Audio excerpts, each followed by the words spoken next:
जय जगन्नाथ सांग मैंने भिडियो जदि आपण मानक भल लगे लाइक कमेंट शेयर निश्चित करेंगे। जेहेतु पुराणा वर्ष सरी जाऊँगी पुराणा वर्ष को आपण पुराणा दिन भावी भूली जातु नुआ वर्ष रे आपण मैंने केमिति खुशी रे भलरे दिन काटिबे सेटा चिंता करंतु। आउ जदि मो भिडियो आपन भल लगे निश्चित कमेंट माध्यम रे जणेबे। आज मु घरे प्रस्तुत करछि इलिश माछ झोल कंचा इलिश माछर गोटे बेसर आ चिंगुड़ी माछरे मु बनैछि गोटे चिंगुड़ी छेचा। मु से इलिश माछ कंचा को सोरिष तेल आउ सोरिष पोस्त मसला करके गोटे स्टीम कर देइछि। मु एठी झोल पई प्रस्तुत करछि मसला। आपन जदि आलू पसंद आपण माने आलू भी पकेइ परिबे मु आलू पकेइनी। आउ एठी माछ तरकारी म रेडी हे सारछि।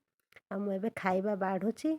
आ चिंगुड़ी माछ पई मु एठी रसुण आ लंका चिंगुड़ी देई छेचि नेइछि। ଆଉ ଖାଇବା ଏବେ ବାଢ଼ିକି ପୁଅକୁ ଦେବା ଖାଇବା ପାଇଁ। ପୁଅ କ'ଣ କହୁଛି କ'ଣ ଆଇଟମ୍ କହୁନ ଖାଉଛ ବାପା ପୁଅ?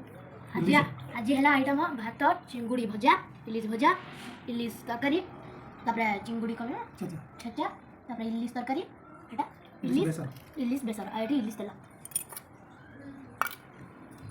ପୁରା ବବଲିଆ ହେଇଛି।